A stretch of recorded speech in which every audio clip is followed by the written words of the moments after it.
Do you know the difference between this little, lovely, and happy pet and this melancholic and negative boy? Well, according with the Poland philosopher Arthur Schopenhauer, it's because the little boy is a human, and for that he is condemned to live a suffering life. Porque les falta actitud, les falta partirse la madre. But why? Schopenhauer claimed that humans have the capacity of reasoning, and for that we are conscious that at some point we are all going to die. Life is finite. So, what's the purpose of living? Come on, even the moment we are born, we start crying. We are not born to be happy. This world is not designed to make us happy. While animals live the present, enjoy life as it is, humans are hopeful. They don't live the present and get anxiety for the mysterious future, and obviously, they suffer for that. But this philosopher talked about suicide too, and if you thought that was the solution, you are wrong.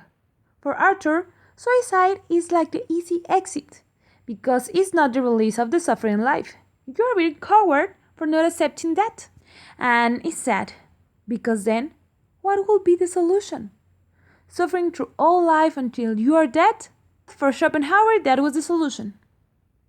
Mr. Schopenhauer also talked about boredom.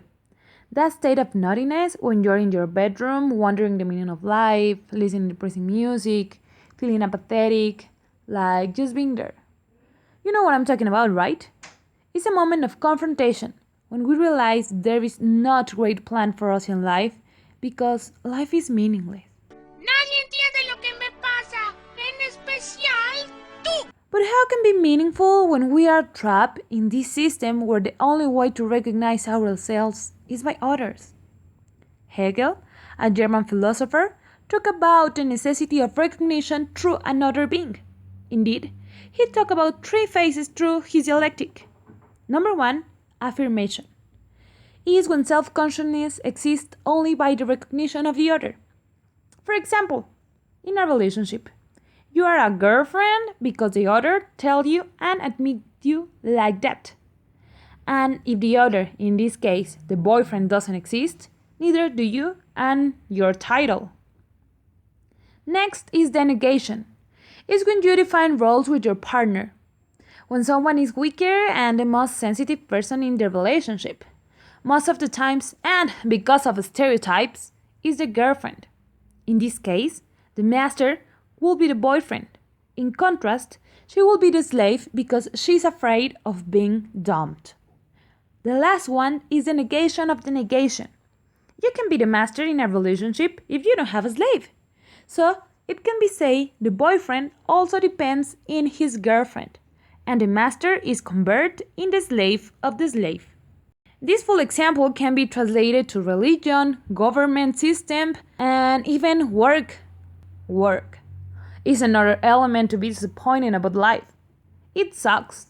You pass at least 40 hours per week working in a boring office so you can be paid. And sometimes the moment you have the money in your hands is not enough to pay all the bills, groceries, or stuff you need. But that's the capitalist struggle. Karl Marx talked about it. In specific, the alienation of labor. That is a form of externalization. When another person takes you away your work, in modern times, not the Chaplin's movie, an example will be when you spend about 6 months working in a publicity campaign for a new and expensive car that lately will be in the market, and obviously you would not be able to afford it. Okay, not. Maybe that example works better with people working in the manufacturing sector, but it's basically the same. For Marx, capitalism is a form in which humans can be alienated with the products they fabric, because companies take them away. It can be also alienated with the labor. It's a specialization in which you doesn't know the whole process, so you can't make the same product. You can be alienated with the same being. The potentialization of humans is kept, and work is not a form of be fulfilled, like it should be.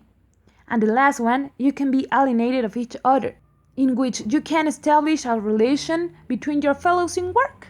These philosophers only show us the problem in life and how it can't be solved in a positive way. Great! And if that were not enough, and you haven't realized yet, I'm a woman. And for that, it's even worse the journey. Did you know that women in Mexico receive, according to the International Labor Organization, between 10 and 30% less salary than men? And it will grow until 40% in management positions? Just because we are not men. Simone de Beauvoir wrote about this in The Second Sex. In it, she talks about the prejudice the society have been making through centuries to women. For Simone, being a woman is not only biological but also a social behavior, but for other philosophers like Aristotle or St. Thomas, claim female as a natural defective, a lack of qualities, or even an imperfect man, an incidental being. Women are a relative being. We are always defined by men.